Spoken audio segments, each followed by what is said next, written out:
சில விஷயங்கள் வாழ்க்கையில யாருக்கும் காரணம் இல்லாம நடக்காது. இந்த வீடியோ உங்க முன்னாடி வந்திருக்கிறதும் அப்படித்தாங்க. இதுக்கு பின்னாடி ஒரு அர்த்தம் இருக்கு. சமீப நாட்களா உங்க மனசு ஏதோ சொல்ல முயற்சிக்குது. சில பதில்கள தேடுறீங்க. இது எங்க போகுதுன்னு உங்களுக்குள்ளேயே கேட்குறீங்க. அந்த கேள்விகளுக்கான விளக்கம் எங்க தொடங்குதுங்க. வாழ்க்கை கொஞ்சம் மெதுவா போற மாரி தோணலாம். ஆனா அது நின்னு போயிடல. அது உங்கள சரியான இடத்துக்கு கொண்டு போய் கொண்டே இருக்குங்க. பரமசிவனின் சக்தி உங்கள பாதுகாக்குதுங்க. முருகப்பெருமானின் அருள் உங்களுக்கு துணை நிற்குதுங்க. நீங்க எடுக்கும் ஒவ்வொரு முடிவும் இனி வெளிச்சத்துக்கு தான் வழிகாட்டுங்க. அமைதியா இருங்க, நம்பிக்கையா இருங்க. நேரம் உங்க பக்கம் திரும்புதுங்க. ஓம் நமச்சிவாய, ஓம் முருகா போற்றி. வாங்க இப்போ உங்க ராசிக்கான பலனை பார்க்கலாமுங்க. எல்லோருக்கும் வணக்கம்ங்க. மேசம், ரிஷபம், மிதுனம் மற்றும் கடகம்னு ஒவ்வொரு ராசியின் ரகசியங்களை பார்த்த பிறகு இன்று நாம் காலடி எடுத்து வைக்க போகும் ராசி ஒரு சாதாரண ராசி அல்லங்க. இது அதிகாரத்தின் இருப்பிடம், ஆளுமையின் சிகரம், அஞ்சாத சிங்கத்தின் கோட்டைங்க. ஆம், இன்னைக்கு நாம் பார்க்க போகும் அந்த பிரம்மாண்டமான ராசி சிம்மம்ங்க. சிம்ம ராசிக்காரர்கள் கூட்டத்தோடு கூட்டமா பின்னால நிற்க பிறந்தவர்கள் அல்லங்க. இந்த கூட்டமே இவர்களுக்கு பின்னால நிற்க வேண்டும்னு பிரபஞ்சத்தால தீர்மானிக்கப்பட்டவங்க. ஏன் இப்படி சொல்றேன்னு தெரியுமா? உலகத்துல எத்தனையோ ராசிகள் இருக்கலாம்ங்க. ஆனா தான் காலடி எடுத்து வைக்கும் இடத்தையே தனது ஆதிக்கத்தின் கீழ் கொண்டு வரும் அந்த காந்த விசை சிம்மராசினருக்கு பிறப்பிலேயே இருக்குதுங்க. இதைத்தான் சித்தர்கள் சிம்மராசியின் நெருப்பு புலம்பு ஞானக்கண் அப்படின்னு சொல்றாங்க. மேசத்தின் ஞானக்கண் துரோகத்தை பார்க்குங்க, கடகத்தின் ஞானக்கண் உள்ளத்தை பார்க்குங்க. ஆனா இன்று நாம் பார்க்க போகும் இந்த சிம்மராசியின் மூன்றாவது கண் ஒருவரின் யோகியதை மற்றும் அவர்களின் அடிமைத்தனத்தை பார்க்குங்க. ஆமாம் நண்பர்களே, ஒரு நபர் உங்க முன்னால வந்து எப்பேற்பட்ட சதி திட்டங்களை தீட்டினாலும் உங்கள் அந்த சூரியனை போன்ற தீட்சணியமான ஞானக்கண் அவரின் தந்திரங்களை ஒரு நொடியில சுட்டெரித்து சாம்பலாக்கிடுங்க. உங்களிடம் யாராவது ஒரு நபர் மிக தாழ்மையாகவும் உங்கள் மேல் அதிக பாசம் கொண்டவர் போலவும் நடித்து உங்க முதுகுக்கு பின்னால குழி தோண்ட நினைக்கிறாருன்னு வச்சுக்கொள்வோங்க. மற்றவர்கள் எல்லாம் அவரின் நடிப்பை பார்த்து ஏமாறுவாங்க. ஆனா ஒரு சிம்ம ராசிக்காரர் மட்டும் அவரின் நரித்தனமான தந்திரத்தை அந்த பேச்சிலேயே பிடித்து விடுவாருங்க. ஏன்னா சிம்மம் என்பது நெருப்பு தத்துவம்ங்க. நெருப்புல எதையும் மறைக்க முடியாது. அது எல்லாவற்றையும் வெளிச்சம் போட்டு காட்டிடுங்க. இவன் காட்டும் பணிவு ஒரு தந்திரம்ங்க. இவன் இதயம் ஒரு நச்சுப்பாம்பன். இவர்களின் ஆழ்மனம் ஒரு சிங்கத்தின் உருமலோடு உங்களை எச்சரிக்குங்க. இது ஏதோ தற்பெருமைக்காக சொல்லப்படும் விஷயம் கிடையாதுங்க நண்பர்களே. இது சிம்ம ராசிக்கு இந்த பிரபஞ்சத்தின் முதற் கடவுளாக திகழும் சூரிய பகவான் வழங்கிய ஒரு மிகப்பெரிய வரம்ங்க. சூரியன் எப்படி உலகிற்கே ஒளிய தந்து உயிர்களை காக்குறாரோ அப்படி இவர்களின் ஆளுமை மற்றவர்களுக்கு ஒரு நிழலாகவும் வழிகாட்டியாகவும் இருக்குங்க. இவர்களின் ஒரு முகம் வாரி வழங்கும் வள்ளலாக கருணை உள்ளம் கொண்ட ராஜாவாக இருக்குங்க. ஆனா இவர்களின் இன்னொரு முகம் தர்மத்திற்கு புறம்பா நடப்பவர்களையும் துரோகிகளையும் வேட்டையாடும் ஒரு உக்கிரமான வேங்கையா இருக்குங்க. ஆனா இவ்வளவு அதிகாரமும் கம்பீரமும் கொண்ட சிம்மராசிக்காரர்கள் சில நேரங்கள்ல தங்களின் அந்த மரியாதை மற்றும் புகழ்ச்சிக்கு மயங்கி ஏமாந்து போகிறார்களே, அது ஏன்? இவர்களின் இந்த தீர்க்கமான ஆளுமை விசையை எப்படி இன்னும் 100 மடங்கு கூர்மையாக்குவது? உங்க முன்னால வந்து நிற்கும் ஒரு நபர் உங்க வெற்றிக்கு தோள் கொடுக்கும் உண்மையான விசுவாசியா அல்லது உங்க புகழ்ச்சியில குளிர் காய்ந்து உங்களை சரிக்க துடிக்கும் சுயநலவாதியா என்பதை ஒரே நொடியில கண்டுபிடிப்பது எப்படி? இந்த 30 நிமிட காணொளியில சிம்மராசியின் அந்த மர்மமான அதிகார ஞானக்கண்ணை பற்றியும் சித்தர்கள் மறைத்து வைத்த சூரிய ரகசியங்களை பத்தியும் நீங்க இதுவரை அறிந்திராத உங்கள் ஆளுமையின் உச்சத்தை பற்றியும் மிக விரிவா தெளிவா பார்க்க போறோம்ங்க. நீங்க ஒரு சிம்மராசியா இருந்தா உங்களுக்குள்ளேயே உறங்கி கொண்டிருக்கும் அந்த அபூர்வமான ராஜமேதமையும் தலைமை பண்பையும் முழுமையா உணர இந்த காணொளியை ஒரு நொடி கூட தவிர்க்காம முழுமையா பாருங்க. வாங்க சிம்மத்தின் அந்த பிரம்மாண்டமான அதிகார உலகத்துக்குள்ள போலாம்ங்க. சிம்மத்தின் நெருப்பு தத்துவம் மற்றும் சூரியனின் அதிகார ஆளுமைங்க. நண்பர்களே, சிம்ம ராசியின் அந்த அசைக்க முடியாத சக்திக்கு பின்னால இருக்கும் ரகசியங்களை இப்போது நாம் கொஞ்சம் ஆழமா பார்க்கலாம்ங்க. 12 ராசிகளிலே சிம்மம் என்பது நெருப்பு தத்துவம் கொண்ட ராசிங்க. நெருப்பு எப்படி தன்னை தீண்டுபவர்களை சுட்டெரிக்குமோ அது போலதான் சிம்ம ராசிக்காரர்களின் ஆளுமையுங்க. நெருப்பு தத்துவம் சுட்டெரிக்கும் உண்மை. சிம்மம் என்பது நிலையான நெருப்புங்க. எரியும் நெருப்புல எதையாவது மறைக்க முடியுமா? நெருப்பு எதையும் தன் வசமாக்கி கொள்ளும், எல்லாவற்றையும் வெளிச்சம் போட்டு காட்டுங்க. அதே போலதான் சிம்ம ராசிக்காரர்களின் புத்தியும். உங்கள் முன்னால வந்து நிற்கும் ஒரு நபர் எவ்வளவுதான் மறைக்க முயன்றாலும் உங்கள் அந்த நெருப்பு பிளம்பு ஞானக்கண் அவரின் முகத்துல இருக்கும் சிறு பதற்றத்தை கூட ஒரு நொடியில கண்டறிந்து விடுங்க. நெருப்பு இருள அகற்றுவது போல இவர்களின் முன்னால எந்த பொய்யும் நீண்ட நேரம் நீடிக்க முடியாதுங்க. இவன் பேச்சுல உண்மை இல்ல, வெறும் வேஷம்னு இவர்களின் அந்த தீர்க்கமான பார்வை உடனே காட்டிவிடுங்க. சூரிய பகவான் வழங்கும் அதிகார விசை சிம்ம ராசிக்கு அதிபதிங்க. நவகிரகங்களின் அரசரான சூரிய பகவான். சூரியனை சுற்றி எப்படி மற்ற கிரகங்கள் சுழன்றனவோ அப்படி சிம்மராசிக்காரர்களை சுத்தி ஒரு காந்த சக்தி எப்போதும் இருக்குங்க. இவர்களின் மூளை ஒரு சாதாரண தொண்டனை போல சிந்திக்காதுங்க, ஒரு ராஜாவை போலதான் சிந்திக்குங்க. ஒரு பிரச்சனை வரும்போது மற்றவர்கள் பதற்றம் அடைவாங்க, ஆனா சிம்மராசினர் அந்த சூரியனின் நிதானத்தோடு அதை அணுகுவாங்க. அந்த நிதானத்துலதான் இவர்களின் ஞானக்கண் மிக துல்லியமா வேலை செய்யுங்க. ஒருவன் பேசும்போதே அவனது தகுதி என்ன, அவன் சொல்லும் விஷயத்துல எவ்வளவு நிஜம் இருக்கிறதுங்கிறத சூரியனை போன்ற இவர்களின் அறிவு எடை போட்டுடுங்க. கௌரவம் மற்றும் ஆளுமை எனும் கவசம் சிம்மராசினருக்கு தங்களின் கௌரவம் தான் உயிருங்க. இதனாலதான் இவர்களின் ஞானக்கண் ஒருவரை பார்க்கும் போதே இவன் நமக்கு மரியாதை கொடுக்கறானா அல்லது நம்ம புகழ்ச்சியில வீழ்த்த பாக்குறானான்னு சரியா எடை போடுங்க. சூரியன் எப்படி மேகங்களுக்கு பின்னால மறைஞ்சாலும் தன் ஒளியை இழப்பதில்லையோ அப்படி இவர்களின் ஆளுமை வீழ்ச்சியிலும் மங்காதுங்க. இவர்களின் அந்த அதிகார கண் ஒருவனின் உள்நோக்கத்தை அவன் பேசும் முதல் வார்த்தையிலே கண்டுபிடித்திடுங்க.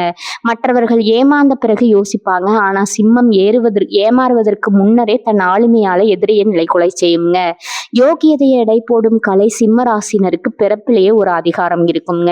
இவர்களின் ஞானக்கண் மற்றவர்களின் பலவீனங்களை மிக எளிதா கண்டறியுங்க. ஒருவன் உங்களிடம் வந்து உதவி கேட்கிறான்னா அவன் உண்மையான தேவையோடு வருகிறானா அல்லது உங்களை பயன்படுத்தி கொள்ள வருகிறானா என்பதை உங்க உள்ளுணர்வு ஒரு சிங்கத்தின் மோப்ப சக்தியை போல கண்டுபிடிச்சிடுங்க. ஒரு பொய்யன் உங்க முன்னால் நிற்கும் போது அவனது உடல் மொழியில ஏற்படும் ஒரு சிறு நடுக்கம் கூட உங்க நெருப்பு பார்வைக்கு தப்பிக்க முடியாதுங்க. ராஜதந்திரம் மற்றும் வாரி வழங்கும் குணம் சிம்மராசி என்பது கொடுக்கும் ராசிங்க. சூரியன் ஒளியை கொடுப்பது போல இவர்கள் மற்றவர்களுக்கு வாரி வழங்குவாங்க. ஆனா இந்த வாரி வழங்கும் குணத்தை யாராவது சுரண்ட நினைக்கிறார்கள்னு தெரிஞ்சா அடுத்த நொடியே அந்த சிங்கத்தின் கர்ஜனை அவர்களை நிலைக்குலைய செய்யுங்க. இவர்களின் ஒரு பார்வை போதும் எதிரிகளை தங்களின் எல்லைக்கு வெளியே துரத்த. அந்த பார்வையில தான் சிம்மத்தின் அத்தனை ரகசியங்களும் ஒளிந்து கிடக்குதுங்க. தர்மத்தின் வாழ்வதனை சூதுகவும் ஆனால் மீண்டும் தர்மமே வெல்லும் என்பது இவர்களுக்கு மிக சரியாக பொருந்துங்க. நண்பர்களே, உங்க ஆளுமை என்பது ஒரு மிகப்பெரிய ஆயுதம்ங்க. ஆனா புகழ்ச்சி என்ற வலையில நீங்க சிக்கிக்கொள்ளும் போதுதான் உங்க ஞானக்கண் தற்காலிகமா மறைக்கப்படுதுங்க. உங்களிடம் யாராவது மிக அதிகமா புகழ்ந்து பேசி பின்னால உங்களை ஏமாற்றிய அனுபவம் இருக்குதுங்களா? இவன் புகழ்ச்சிக்கு பின்னால ஏதோ ஒரு சூழ்ச்சி இருக்குதுன்னு உங்க உள்மனம் சொன்னதை நீங்க அலட்சியப்படுத்தியது உண்டா? அந்த அனுபவத்தை மறக்காம கீழே உள்ள கருத்து பெட்டியில பகிருங்க. ஏன்னா உங்கள் பாடம் இன்னும் பல சிம்மராசி நண்பர்களுக்கு ஒரு விழிப்புணர்வை தருங்க.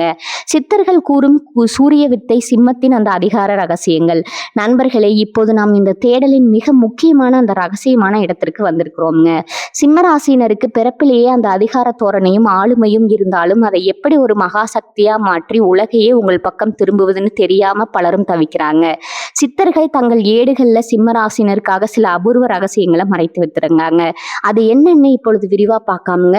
மணிப்பூரக சக்கரத்தின் அக்னி விசை நமது உடல்ல இருக்கும் 7 சக்கரங்கள்ல வயிற்று பகுதியில இருக்கும் மணிப்பூரக சக்கரம் சிம்மராசிக்கு மிகவும் நெருக்கமானதுங்க. இதுதான் ஒரு மனிதனின் தன்னம்பிக்கை, தைரியம் மற்றும் அதிகாரத்தின் மையம்ங்க.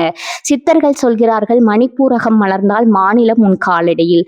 சிம்மராசிக்காரர்கள் எப்போது தங்களின் தேவையற்ற கோபத்தை கட்டுப்படுத்தி அதை ஒரு உறுதியான ஆளுமையா மாற்றுகிறார்களோ அப்போது அவர்களின் அந்த நெருப்பு பிளம்பு ஞானக்கண் விழித்துக் கொள்ளுங்க. நீங்க கவனித்து பார்த்தா தெரியும், நீங்க முழுமையான ஆத்ம பலத்துடன் அமைதியா இருக்கும்போது உங்க முன்னால் இருப்பவர்கள் ஒரு விதமான நடுக்கத்தை உணர்வாங்க. அது உங்கள் மணிப்புரக சக்கரம் வெளியிடும் அதிகார அதிர்வுங்க. சூரியக்கலை மற்றும் பிங்களை நாடி சித்தர்கள் சிம்மராசினரை சூரியக்கலையின் நேரடி வாரிசுகள்னு சொல்றாங்க. நமது வலது நாசு வழியா ஓடும் மூச்சு காற்றுக்கு சூரியக்கலை அல்லது பிங்கலைன்னு பெயருங்க. இது நெருப்பின் அம்சம் கொண்டதுங்க. சிம்மராசினர் தங்களின் வலது நாசி சுவாசம் வழியாக இருக்கும்போது எந்த ஒரு புதிய காரியத்தை தொடங்கினாலும் அல்லது ஒரு முக்கியமான பேச்சுவார்த்தையில ஈடுபட்டாலும் அதை அசைக்க முடியாத வெற்றியை தருமுங்க. உங்களுக்கு ஒரு நபரை பார்த்து சந்தேகம் வரும்போது அல்லது ஒரு முக்கியமான முடிவெடுக்கும் போது உங்கள் வலது நாசி மூச்சை ஒரு முறை கவனியுங்க. அது சீரா ஓடும்போது உங்கள் 3வது கண் சூரியனை போல தெளிவா வேலை செய்யுங்க. இந்த பயிற்சியை சரியாக செய்தால் எதிரில் இருப்பவர் எத்தனை பெரிய தந்திரசாலியா இருந்தாலும் அவரின் பலவீனத்தை நீங்க ஒரு நொடியில அடையாளம் கண்டிடலாமுங்க. ராஜ ஆளுமை தரும் ரகசிய பயிற்சி. சித்தர்கள் சிம்மராசினருக்கு ஒரு முக்கியமான தியான முறையை சொல்றாங்கங்க. இது உங்கள் சிதறி போகும் கோபத்தை ஒருமுகப்படுத்தி உங்க ஈர்ப்பு விசையை தூண்டுங்க. சூரிய ஒளி தியான பயிற்சி சிம்மராசிக்கு உகந்த நிறம் பொன்னிறம் மற்றும் ஆரஞ்சுங்க. அதிகாலையில சூரியன் உதயமாவதற்கு முன்னாடி எழுந்து அந்த செந்நிற கதிர்களை உங்கள் நெற்றி பொட்டுல வாங்குங்க.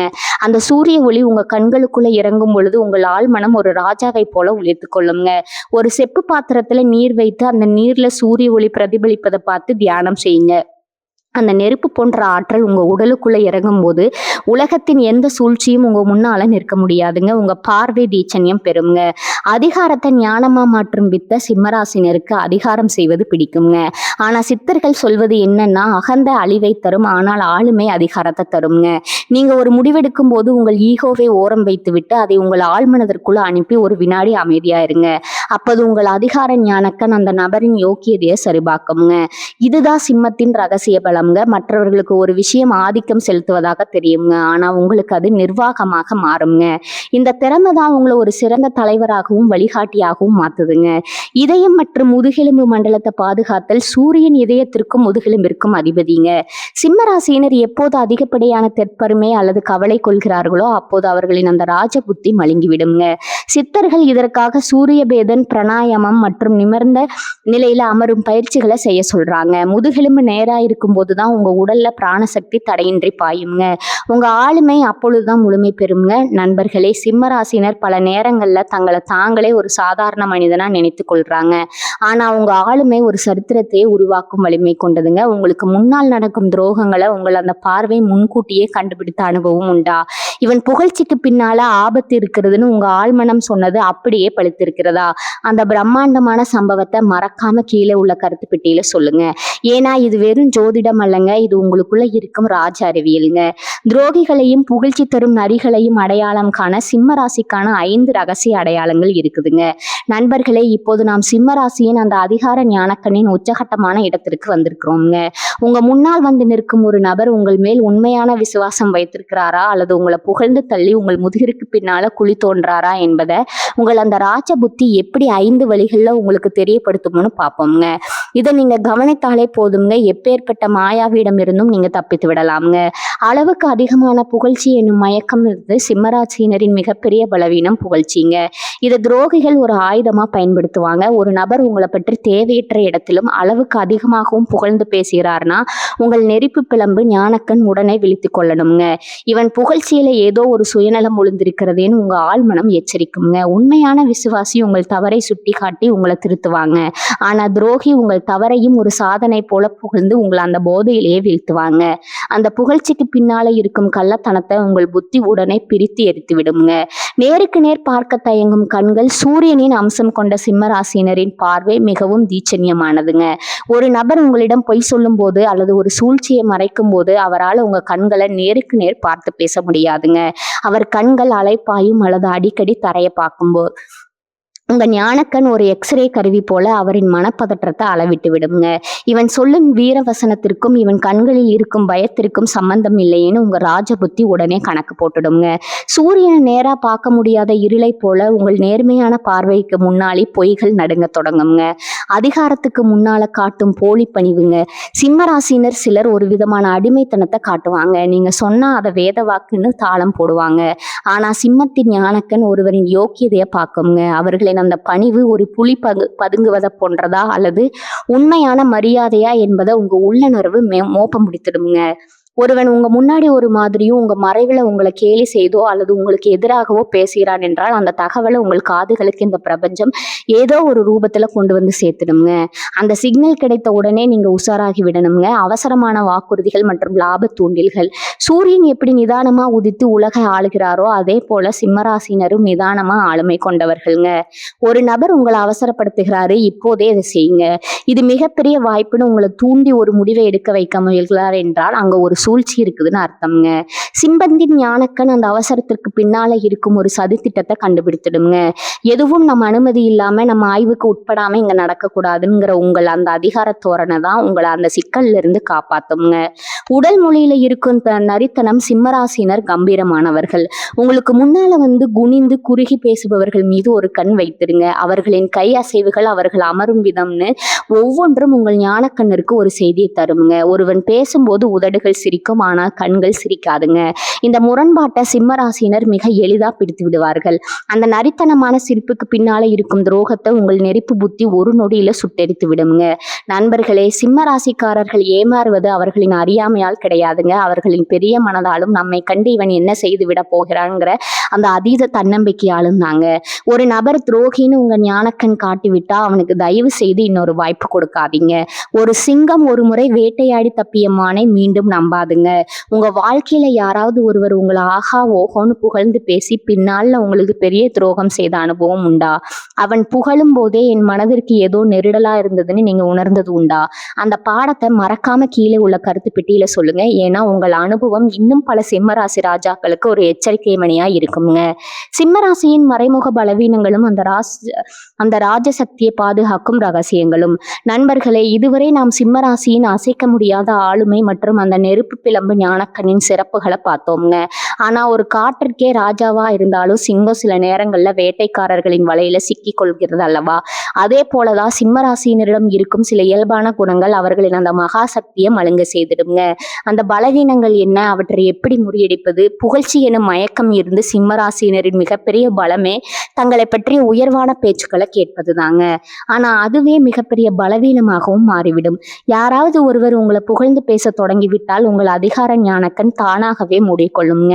இவன் நம்மை மதிக்கிறான், இவன் நம் விசுவாசின்னு நீங்க நினைக்கும் பொழுது அவன் உங்களை மெல்ல மெல்ல தன் கட்டுப்பாட்டுக்குள்ள கொண்டு வருவாங்க. புகழ்ச்சி என்பது ஒரு இனிப்பான விஷயமுங்க.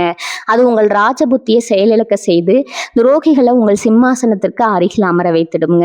கண்ணை மூடிக்கொண்டு புகழ்ச்சியை நம்புவது உங்கள் ஆளுமைக்கு நீங்களே வைக்கும் கொள்ளிங்க. அதீத கோபம் மற்றும் ஈகோ எனும் பிடிவாதம். நெருப்பு தத்துவம் என்பதால உங்களுக்கு கோபம் மின்னல் வேகத்துல வருங்க. ஆனா நெருப்பு எரியும் இடத்துல வெளிச்சம் இருக்குமே தவிர தெளிவு இருக்காதுங்க. நீங்க கோபத்துல கத்தும் போது அல்லது ஒரு பிடிவாதமான முடிவை எடுக்கும் போது உங்கள் எதிரிகள் தங்களுக்கு சாதகமா பயன்படுத்திக் கொள்வாங்க. கோபம் உங்கள் முகத்தை சிவக்க வைக்குங்க. ஆனா அது உங்கள் ஞானக்கண்ணை முழுமையா மறைத்து விடுங்க. நான் எடுத்ததுதான் முடிவுன்ற அந்த அதீத ஈகோ உண்மையான அறிவுரைகளை உங்க காதுகளுக்கு எட்ட விடாம தடுத்து விடுங்க. அலட்சியம் எனும் ஆபத்து. என்னை கண்டு எவன் என்ன செய்ய முடியும், நான் ஒரு சிங்கம் என்ற அந்த அதீத தன்னம்பிக்கை சில நேரங்கள்ல அலட்சியமா மாறிடுங்க. உங்களை விட ஒருவன் புத்திசாலித்தனமா சதி செய்கிறான் என்பதை உங்கள் மனம் ஏற்றுக்கொள்ளாதுங்க. இவன் ஒரு சாதாரண ஆள் தானேன்னு நீங்க யாரை அலட்சியப்படுத்துகிறீர்களோ அவரே உங்கள் வெற்றிக்கு ஆடிக்கொள்ளாமுங்க. ஒரு ராஜாவுக்கு வெற்றி எவ்வளவு முக்கியமோ அதை விட விழிப்புணர்வு மிக முக்கியம்ங்க. உங்க ஞானக்கண் எப்போதும் விழிப்புடன் இருக்க வேண்டும்ங்க. உங்கள் அதிகார சக்தியை பாதுகாத்து வளர்ப்பது எப்படி? உங்க அந்த நெருப்பு பிளம்பு ஞானக்கண் எப்போது சூரியனை போல பிரகாசமா இருக்க வேண்டும் என்றால் நீங்க இந்த வாழ்வியல் முறைகளை கடைபிடிக்க வேண்டும்ங்க. முதலாவதா நிதானம் எனும் ராஜதந்திரம். ஒரு சிங்கம் வேட்டையாடும் போது எவ்வளவு நிதானமா பதுங்குமோ அதே நிதானம் உங்க பேச்சிலும் செயலிலும் இருக்க வேண்டும்ங்க. ஒரு நபர் உங்களை புகழும் போது அந்த புகழ்ச்சியை உங்க இதயத்திற்கு தள்ளாம உங்க புத்திக்கு தள்ளணுங்க. இவன் எதற்காக இப்போது புகழ்கிறான்னு ஒரு வினாடி சிந்திச்சா போதுங்க. உங்க ஞானக்கண் துரோகத்தின் வேற சொல்லிவிடுங்க. உணர்ச்சி வசப்படாம எடுக்கும் முடிவே ஒரு ராஜாவிற்கு அழகுங்க. ரெண்டாவதா சூரிய தரிசனம் மற்றும் மூச்சு பயிற்சிங்க. சூரியனின் அம்சம் கொண்ட உங்களுக்கு அதிகாலை சூரிய ஒளி ஒரு மிகப்பெரிய ஆற்றலுங்க. தினமும் சூரிய நமஸ்காரம் செய்வது உங்க உடல்ல இருக்கும் பித்தத்தை சீராக்கி உங்க கோபத்தை குறைக்குங்க. அதோடு சூரிய பேதன் பிராணாயாமம் செய்வது உங்கள் தன்னம்பிக்கையை சரியான பாதையில செலுத்துங்க. மனம் அமைதியானால் மட்டுமே உங்கள் ஆளுமை ஒரு கூர்மையான ஆயுதமா மாறுங்க. மூன்றாவதா நேர்மையானவர்களை அருகில் வைத்திருங்க. உங்களை எப்போதும் புகழ்பவர்களை விட உங்கள் தவற முகத்திற்கு நேரா சுட்டி காட்டும் ஒரு உண்மையான விசுவாசியை உங்கள் அருகில் வைத்துக் கொள்ளுங்க. ஒரு ராஜாவுக்கு நல்ல அமைச்சர்கள் எப்படி ஒரு அரணாக இருப்பார்களோ அப்படி சிம்மராசினருக்கு தங்களின் தவறை சொல்லும் மனிதர்கள் மிகவும் அவசியம்ங்க. அவர்களால தான் உங்க ஞானக்கண் துருப்பிடிக்காம பாதுகாப்பாங்க. நான்காவதா பொன்னிறம் மற்றும் தானத்தின் வலிமைங்க. சூரிய பகவானுக்கு உகந்த நிறம் பொன்னிறம்ங்க அல்லது ஆரஞ்சு நிறத்தை உங்க வாழ்க்கையில பயன்படுத்துங்க. இது உங்கள் ஆளுமை திறனை அதிகரிக்குங்க. ஞாயிற்றுக்கிழமைகள்ல ஏழைகளுக்கு உணவளிப்பதும் கோதுமை தானம் செய்வதும் உங்கள் கௌரவத்தை மேலும் உயர்த்துங்க. நீங்க எவ்வளவுக்கு எவ்வளவு தர்மத்தின் பக்கம் நிற்கிறீர்களோ அவ்வளவுக்கு அவ்வளவு உங்கள் அதிகாரக்கண் பிரகாசிக்குங்க. நண்பர்களே, சிம்ம ராசியினர் ஒரு மாபெரும் ஆளுமையாளர்கள். உங்கள் வாழ்க்கை ஒரு சரித்திரம் போல இருக்கணுங்க. உங்களுடைய அந்த அதிகார ஞானக்கண்ணை வெறும் கோபத்திற்காக பயன்படுத்தாம ஒரு சமூகத்தை வழிநடத்த பயன்படுத்துங்க. வாழ்க்கையில உங்களை யாராவது புகழ்ச்சி தந்து ஏமாற்றி இருக்கிறார்களா? அல்லது உங்கள் கோபத்தால நீங்க ஒரு பெரிய வாய்ப்பை இழந்திருக்கிறீர்களா? உங்கள் அனுபவங்களை மறக்காம கீழே உள்ள கருத்து பெட்டியில சொல்லுங்க. ஏன்னா உங்கள் கதை இன்னும் பல சிம்மராசி நண்பர்களுக்கு ஒரு விழிப்புணர்வை தருங்க. சிம்ம ராசியும் சிவபெருமானின் நெற்றிக்கண் தத்துவமும். நண்பர்களே, சிம்ம ராசிக்கு அதிபதி சூரிய பகவான் என்பதை நாம் அறிவோம்ங்க. ஆன்மீக ரீதியா சூரியன் என்பது ஈசனின் வலது கண். ஆனால் சிம்ம ராசினருக்குள் ஒளிந்திருப்பது சிவபெருமானின் அந்த நெற்றிக்கண் தத்துவம்ங்க. நெற்றிக்கண் என்பது எதை குறிக்கிறது தெரியுமா? அது பொய்களையும் அநீதிகளையும் சுட்டெரிக்கும் ஞானத்தின் அடையாளம்ங்க. சிவபெருமான் எப்படி தன் நெற்றிக்கண்ணை தெரிஞ்சா காமதேவனையே சாம்பலாக்கினாரோ, அதே போல சிம்ம ராசிக்காரர்கள் எப்போது ஒரு விஷயத்தில் முழு கவனத்தை செலுத்துகிறார்களோ அப்போது அவர்களின் அந்த நெருப்பு பிளம்பு ஞானக்கண் விழித்துக் கொள்ளும். சித்தர்கள் சொல்வார்கள், சிங்க நோக்கு உடையவனுக்கு சிதைவு இல்லைன்னு. அதாவது சிம்ம ராசினரின் பார்வை ஒரு ராஜ பார்வைங்க. ஒரு நபர் உங்களிடம் வந்து எவ்வளவு பெரிய பொய்களை அடிக்கினாலும் உங்கள் கண்கள் அவரின் சொற்களை கடந்து அவர் ஆன்மாவை ஊடுருவி பார்க்குங்க. அந்த பார்வையில இருக்கும் தீட்சணியும் எதிரில் இருப்பவரை உண்மையை ஒப்புக்கொள்ள வைக்குங்க. சூரியனின் ஒளியில எப்படி இருள் மறையுமோ அப்படி உங்கள் ஆளுமைக்கு முன்னால பொய்கள் கருகிவிடுங்க. இந்த தெய்வீக அதிகாரம் உங்களுக்குள் இருப்பதாலதான் உங்களை ஏமாற்ற நினைப்பது எரியும் நெருப்ப கையில பிடிக்க முயல்வதை போன்றதுங்க. மூன்றாவது, வாழ்வியல் களங்கள்ல சிம்மத்தின் அதிகார ஞானக்கண் களம்ங்க. ஒன்று, தொழில் அல்லது நிர்வாகம். நீங்கள் ஒரு அலுவலகத்திலோ அல்லது ஒரு சொந்த தொழிலோ தலைமை பொறுப்புல இருக்கிறீர்கள்னு வச்சுக்கலாமுங்க. ஒரு ஊழியர் அல்லது ஒரு கூட்டாளி பார்ட்னர் மிக திறமையாக பேசுவார், பல கோப்புகளை காட்டுவாருங்க. ஆனா சிம்மராசினருக்கு ஒரு அபூர்வ சக்தி இருக்குதுங்க. அவர் பேசும்போதே அவர் காட்டும் அந்த அதீத பணிவுக்கும் அவரின் உள்நோக்கத்திற்கும் உள்ள இடைவெளியை உங்கள் ஞானக்கண் கண்டுபிடித்து விடுங்க. இவன் நம்மை புகழ்ந்து காரியம் சாதிக்க பார்க்கறான்னு உங்க உள்ளுணர்வு சொல்லுங்க. சிம்மராசியின் வெற்றி அவர்களின் பணப்பலத்துல இல்லைங்க, யார் சரியானவர் என்று அவர்கள் எடுக்கும் அந்த ராஜ முடிவுல தான் இருக்குதுங்க.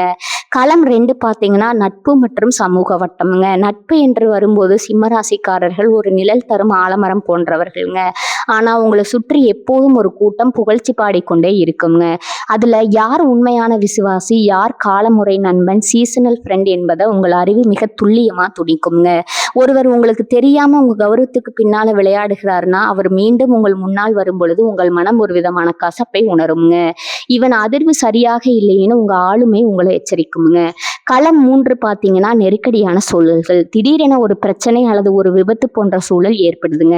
மற்ற ராசிக்காரர்கள் பயந்து ஓடும்போது சிம்ம ராசினர் மற்றும் அந்த இடத்துல ஒரு தலைவனா முன்னால நிற்பாங்க. ஏன் தெரியுமா? சிம்மத்தின் ஞானக்கண் பிரச்சனையை பார்த்து பயப்படாதுங்க, அந்த பிரச்சனைக்கான மூலத்தை கண்டுபிடிக்குங்க. ஒரு சிங்கத்தை போல அமைதியாக பதுங்கி சரியான நேரத்துல சரியான முடிவை எடுத்து அந்த சிக்கலை வேட்டையாடுவீங்க. அந்த இக்கட்டான நேரத்துல உங்க மூளை வேலை செய்யும் வேகம் மற்றவர்களுக்கு ஆச்சரியத்தை தருங்க. சிம்மராசியின் பித்த உடல் அமைப்பும் ஆளுமை விசையும். சித்த மருத்துவத்தின்படி சிம்மராசி மேசத்தை போலவே பித்த உடல் அமைப்பை கொண்டதுங்க. ஆனா மேசத்தின் பித்தம் ஒரு தீப்பொறி என்றால் சிம்மத்தின் பித்தம் ஒரு காட்டுத்தீ போன்ற பிரம்மாண்டமானதுங்க. உடல்ல பித்தம் சீராக இருக்கும்போது இவர்களின் கண்கள் ஒரு விதமான காந்த சக்தியோடு இருக்குங்க. இந்த பித்த ஆற்றல் தான் உங்களுக்கு அந்த அதிகார ஆளுமையை வழங்குதுங்க. சூரியனின் வெப்பம் எப்படி உலகை இயக்குகிறதோ உங்கள் உடல்ல இருக்கும் இந்த வெப்பம் தான் உங்கள் சிந்தனையை தெளிவாக்குதுங்க. மற்றவர்கள் தயங்கி தயங்கி முடிவெடுக்கும் போது நீங்க ஒரு மின்னல் வேகத்துல முடிவெடுப்பீங்க. ஆனா சித்தர்கள் ஒரு எச்சரிக்கையை சொல்றாங்க. இந்த பித்தம் அதிகமானால் தேவையற்ற கோபம் வருங்க. அந்த கோபத்தை நீங்க தியானம் மற்றும் சூரிய வழிபாட்டின் மூலம் குளிர்ச்சியாக்கி கொண்டால் உங்க அந்த நெருப்பு பிளம்பு ஞானக்கண் உலகத்தையே ஆளும் வல்லமை பெறுங்க. உங்க கோபம் தர்மத்திற்காக இருந்தா அது ஆயுதம்ங்க, அதுவே உங்க ஈகோவிற்காக இருந்தா அது உங்களுக்கு தீமைங்க. இதை உணர்ந்த சிம்மம் எப்போதும் ஒரு சிம்மசானத்துலதான் அமருங்க. நண்பர்களே, நாம் இப்போது சிம்ம ராசியின் அந்த பிரம்மாண்டமான சூரிய ஒளியை போன்ற பிரகாசமான பயணத்தின் இறுதி தருணத்திற்கு வந்திருக்கிறோம்ங்க. இதுவரைக்கும் நாம் பார்த்த அத்தனை ரகசியங்களும் ஒரு மாபெரும் உண்மையைத்தான் உங்களுக்கு உறக்க சொல்லுங்க. சிம்ம ராசி என்பது வெறும் கோபப்படும் ராசி அல்ல. அந்த நீதியையும் தர்மத்தையும் தன் இரு கண்களாக கொண்டு உலகையே ஆளப்பிறந்த அந்த நெருப்பு பிளம்பு ஞானக்கண் கொண்ட ஒரு ராஜ ஆத்ம சூரிய பகவானின் நேரடி பிரதிநிதியான நீங்க இந்த பூமியின் ஆளுமை விசை போன்றவர்கள்ங்க. உங்கள் முன்னால வந்து நிற்கும் ஒரு நபர் எத்தனை தந்திரங்களை செஞ்சாலும் உங்கள் அந்த தீர்க்கமான ராஜ பார்வை அவரின் யோக்கியதையை ஒரு நொடியில் உங்களுக்கு வெளிச்சம் போட்டு காட்டுங்க. மற்றவர்கள் சூழ்ச்சிகளை கண்டு அஞ்சு நடுங்கும் இடத்துல நீங்க உங்க அதிகார குரலால அந்த சூழ்ச்சிகளை சுட்டெரித்து சாம்பலாக்குவீங்க. ஆனா இந்த மகாசக்தியை நீங்க எப்போதும் தற்காத்து கொள்ள வேண்டும்னா 2 முக்கியமான ரகசியங்களை உங்க இதயத்துல ஆழமா பதித்து கொள்ளணுங்க. ஒன்று, புகழ்ச்சி எனும் மயக்க மருந்துக்கு உங்கள் புக்தியை ஒருபோதும் பலி கொடுத்து விடாதீங்க. 2வது உங்கள் கோபத்தை ஒரு ஆயுதமா பயன்படுத்துங்க. ஆனா அதுவே உங்கள் பலவீனமா மாற ஒருபோதும் அனுமதிக்காதீங்க.